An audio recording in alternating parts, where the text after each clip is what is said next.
कहानी का शीर्षक है कर्म फल। मरने के बाद स्वर्ग के द्वार पर 4 व्यक्ति खड़े थे।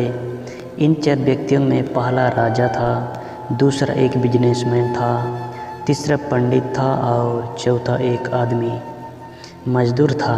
किसी को भी यह पता नहीं था कि कौन स्वर्ग के अंदर प्रवेश कर पाएगा और कौन वहीं से वापस लौट दिया जाएगा।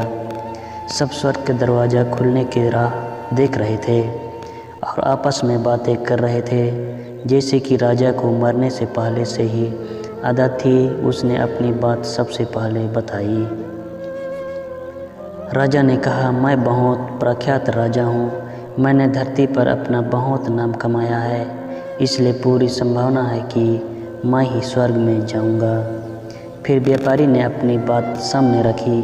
वह बोला, मैंने धरती पर खूब धन कमाया और उस धन से मैंने सैकड़ों लोगों की मदद की, इसलिए मैं ही स्वर्ग का हकदार हूँ।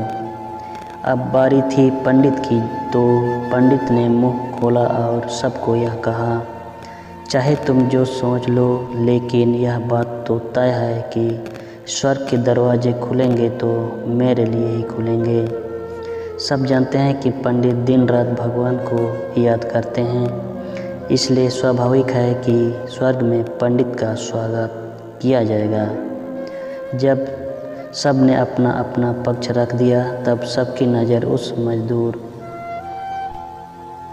पर थी जो चुपचाप अपनी नज़रें नीचे झुकाए बिना कुछ बोले वहीं वहाँ पर खड़ा रहा।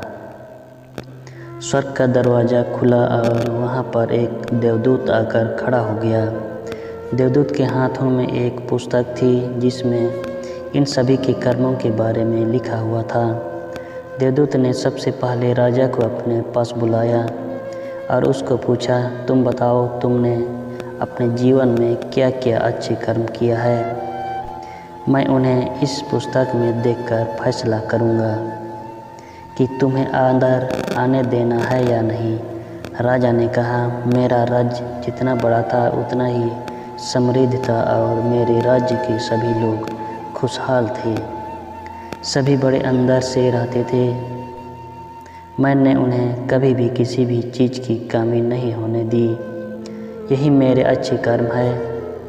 देवदूत ने अपने पुस्तक में देखा और देखने के बाद राजा से कहा, तुम सच बोलते हो, तुमने अपने राज्य की प्रजा को बहुत सुखी रखा था, लेकिन तुमने अपने राज्य की सीमा बढ़ाने के लिए जितने युद्ध किए थे, उन युद्ध की वजह से हजारों सैनिकों ने अपनी जान गंवा दी। उन हजारों सैनिकों के परिवार के दुख का कारण तुम बने थे, इसलिए तुम स्वर्ग में नहीं आ सकते। अब बारी थी व्यापारी की।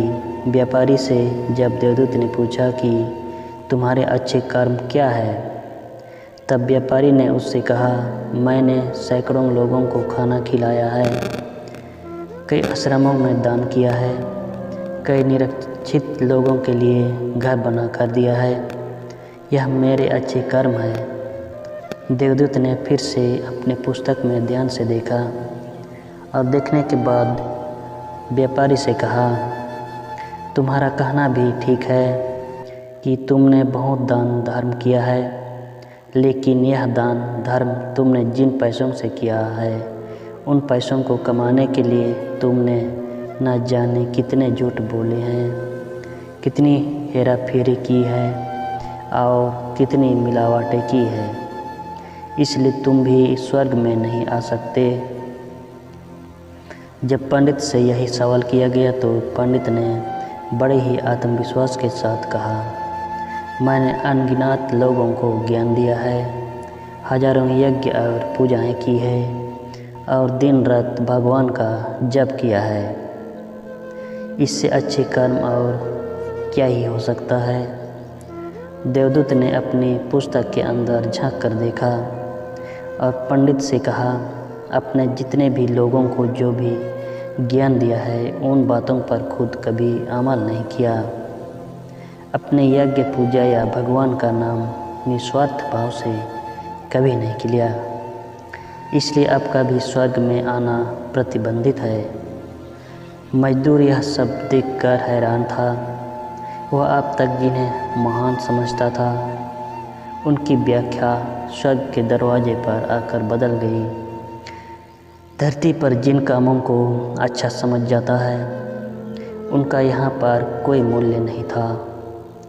यमदूत ने जब इस मजदूर को अपने पास बुलाया और इससे पहले कि वह उससे पूछ के अच्छे कर्मों के बारे में पूछता, मजदूर बोला, प्रभु मैं जानता हूँ कि मैं भी स्वर्ग में आने के लायक नहीं हूँ, लेकिन मैं फिर भी एक बार बाहर से ही स्वर्ग को झांक कर देखना चाहता हूँ।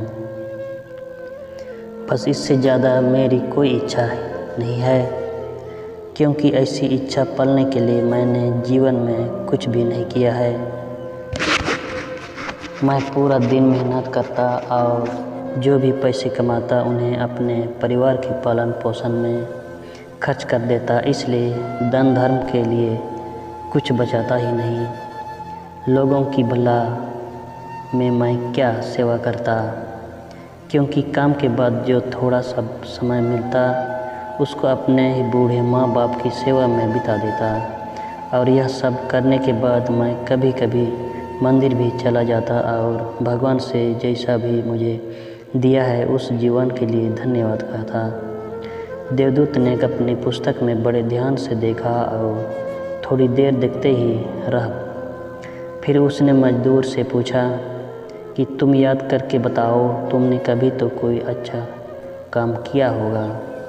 मजदूर ने थोड़ी देर सोचने के बाद बोला, हाँ मुझे थोड़ा थोड़ा याद है। एक बार मैं बहुत भूखा था और मैं खाना ही खाने बैठा था कि एक बहुत ही कमज़ोर कुत्ता जो ठीक से चल भी नहीं पा रहा था वह मेरे पास आ गया और मेरे खाने को देखने लगा।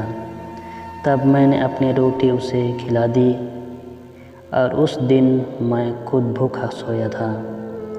मजदूर की बात सुनने के बाद देवदूत मुस्कुराया और मजदूर को बड़े सम्मान से स्वर्ग के अंदर लेकर गया। दोस्तों, अच्छे कर्म लोभ मोह माया इन सब भाव में आकर नहीं किए जाते हैं और ना ही उन्हें अच्छे कर्मों की श्रेणी में गिना जाता है। निस्वार्थ भाव से किया गया एक ही अच्छा कर्म भी आपके जीवन के सारी पाप धोने के शक्ति रखता है। इसलिए जब भी मौका मिले निस्वार्थ भाव से और अच्छे मन से अच्छे कर्म किया करें। धन्यवाद।